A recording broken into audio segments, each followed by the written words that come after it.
What's going on, guys? Welcome back to another daily YouTube video where we cover the market, our trades, and all the content by EA. Sorry for the lack of videos the last couple of days. I was at a wedding on Saturday, and then honestly, yesterday I was just too tired and I wasn't really trading because I was feeling lazy. But we're back, daily videos. We'll cover the content, we'll show you all our plays and stuff and how we're making coins. I'm currently on 1.1 mil, so I was on 1 mil on Saturday afternoon and I haven't really traded, but we made another 100k, and I'm sure you guys already know how. But yeah, as always, guys, make sure you follow my Twitter. We do post stuff on there. Make sure you follow the streams. We stream twice daily. These days it's 3 p.m. to like 7:30, 8 p.m. and then 10:30 p.m. to around 1 a.m. UK time every single day. And of course, every single trading tip is completely for free on the stream. If you want to join the Patreon, links for all these things are in the chat. And of course, join our free trading Discord, where you can enter a weekly Discord only Patreon giveaway to win 7 days. And if you subscribe to Twitch channel with a sub, obviously you will get 7 days free Patreon in September, and October it's going to go down to 5 days, and then you get access to every single tip I make. For example, here's some of the tips I posted today. But yeah, to get straight into it, today we did get store packs. So store packs are the big thing we're looking at these days at 6 p.m. We did get new store packs. We did not get the 125k one that was leaked by Foot Police or whatever. We did get this rare players pack though. Only 2 of them, so it didn't really move the market too much. There was a brief dip, and the market has since started rising. In terms of SBCs, we did get some SBCs. We got a player SBC. We got Giovanni Lo Celso. Here's his card here. 4-star, 3-star. I believe they lost their first game. I can't be sure on that. But yeah, here's the card if you're interested. It's an 84 and 85 squad. Coming in at a price of 44k. Not too bad, but obviously you can see not that many people like it, but it's not the most hated one as opposed to that 77 plus double upgrade. This one is a bit of a head scratcher if you ask me, because it's a 77 double, which gives you 2 rare golds, so nothing special. And it takes 6 rares and 11 cards, so 5 commons. But you can just go, is it foundations? Wherever the gold upgrade is, it's probably in here to be honest. You can just go and do a gold upgrade. And this just requires 11 commons, which are obviously going to be cheaper. So it doesn't really make sense. Did get Cole Palmer, and the only one I did do, so maybe they are good. But yeah, that is basically all the content. No Evo, no nothing else. So no other thing to tell you guys about. But yeah, we do have some movements on the road to knockouts. We did see some dips at content. It's currently 7:29 p.m. just to give you some context on Monday evening. And Cherki was one of the big cards that had a nice rise after 6, but as you can see, he's already coming straight back down. So clearly there was some FOMO buying going on there. He was down at clearly he was down at 205 and went up to 220, but he was at 215 at content, and he flew to 230, and I guess people are taking profits and he's coming back down. Romero was also a little higher. We are in a period where people are relisting their cards though, so it wouldn't surprise me if stuff does drop a little bit right now. He was down at 175, went up to 183 or something. Pina was the one we have actually invested in. She did really, really good yesterday. She was down at 257, went to 294. And then even today, she actually hit a peak of 310. Don't know if that was a spike rise or not. But we took the plunge here at 275, or 285, sorry. Bought Pina at 285. Got a Watkins at 110 while he was 115 in game. And a Sesko at 100. Those are the only cards I've really bought today. Sesko is currently, looks like he's 106, so that's looking good. If you look at his games, though, it's not the best. And he played Juventus as well. So, yeah, but he did do really good overnight. So that's kind of why I like him. I guess people like the card, and he plays for Leipzig, so easy links to like a card like Openda.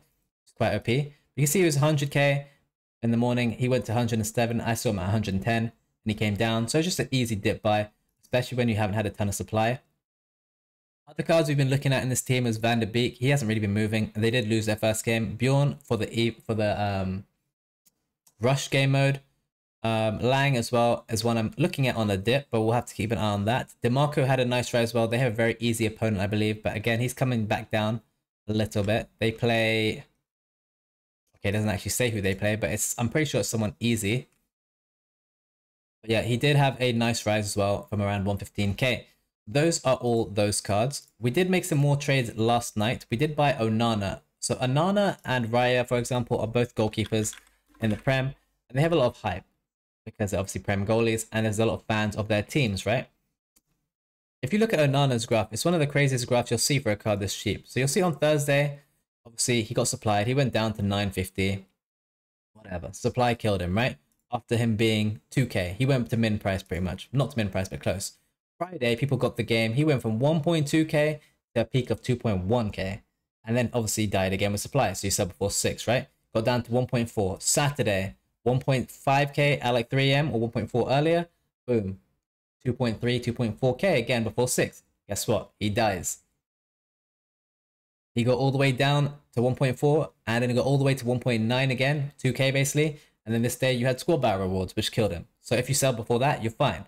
Went down to 1k, started chilling at 1.3 last night. We picked some up. I actually did tip it myself, of course, for 1.3. We've got loads on bid for 1.1. And boom, before 6, 1.8k. So you can see there's easy fluctuations. Raya does similar things, but he's nowhere near as good as Onana for trading. I'm guessing just because there's more Man United fans in this world than any other club, even Arsenal. You can see he was down at 1.2. He got to 1.5. Nowhere near as good, but he did do pretty well on that. Other cards, well, we still have the St. Max Fallout. Like, Neymar is just not a good card to trade this year. I do not like him anymore. Icons have been very profitable as well. With St. Max, some of the icons did do really good. His name's Pincho or something? I've forgotten her name, but she is French and she is a new icon. So let me just find a French card here quickly.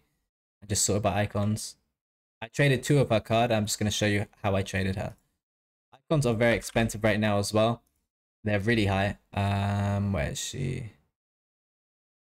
Ishon. Picked this card up yesterday. Because she had a big rise to like almost 400k. Came down while I was looking at it to 370. Got one for 360 and another for 350. Sold them both for 389 and 393. So made around 30-40k on those. And these icon fluctuations are obviously something you can trade. Even the 363 looks pretty good now, considering she's basically 400k, which is 20k profit. So you have to go through them one by one. But as I said, icons are very high right now, so you have to be very careful trading them. But the main money method, you guys will not be surprised to see, is of course the healings. There's only 2 there, but barely any probably just expired, I'd assume. I only had 2 expiring and 2 sold. We're trying it with Hawks as well. I'm not getting any lasers on the Hawks just yet. But the healings, I can't even describe. It's like the Yamal thing all over again. Yamal has completely slowed down. So I've stopped doing the Yamals for now. And I'm straight back on the healings. Honestly, I have a big plan this week to try and get as many healings as I can on Wednesday or Thursday. Sorry, when there's big supply. Because I think during this weekend league, these healings are going to sell like crazy. Look, you can just snipe them like that for 200. And all I'm doing is this thing for 550 to 600, which is over double what I'm paying. So clearly it is worth the investment. It might be a painful method and it might take a while. It's obviously a lot easier to snipe on the web app than a console.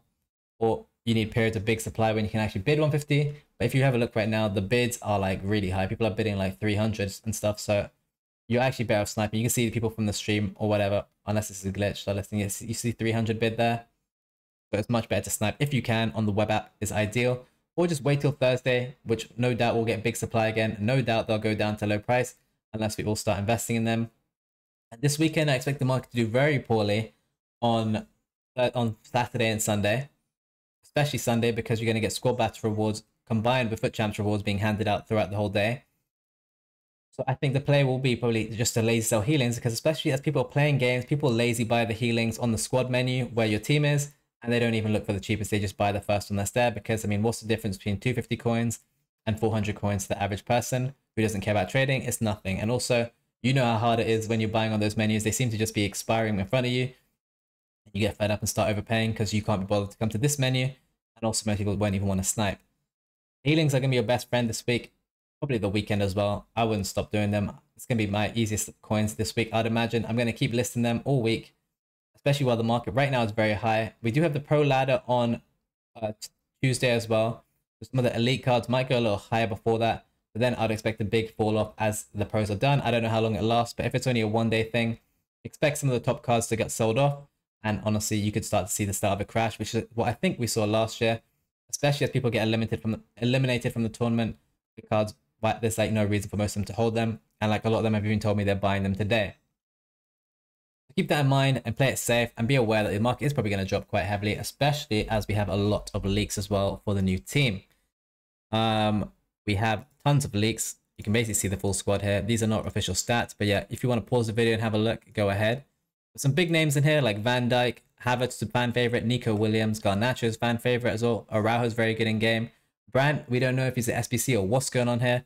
So we're going to hold and wait on that. Thuram could be good. Gusto could be good. But yeah, looking like Team 2 is going to be good and probably does cause some panic on the market, especially as you get close to Friday and people start playing champs and getting their rewards. As I said, guys, make sure you follow the Twitch channel. I stream every single day. Everything is completely for free on there. Sub or no sub, nothing is hidden. We help everyone out fairly. If you want to join the Patreon, of course, here is the page, links in the description, and of course, follow the Twitter too. And make sure you claim your 1 week free Patreon if you sub to the Twitch channel and enter the weekly Discord giveaway. We also do have a 1 month free Patreon giveaway every single week. All you have to do is like and retweet this tweet and make sure you follow my Twitter and be in the Discord, and you're eligible to win. But that's basically it for today, guys. We do have UCL tomorrow on Tuesday and Wednesday, so expect the market to be slightly slower while those games are on. We got some big games: Arsenal, PSG, Aston Villa, Bayern Munich the next day. People will watch those games and the market will crumble. But we can likely trade the road to the knockout cards after the games as they get panic sold. My advice: always sell your road to the knockouts before the games happen. Trust me, it's never worth gambling into the game unless you have a major underdog and they upset. I wouldn't ever even risk it, all right? Other than that, guys, thank you for watching. Like, subscribe, share the video, and I'll see you in the next one tomorrow. Peace.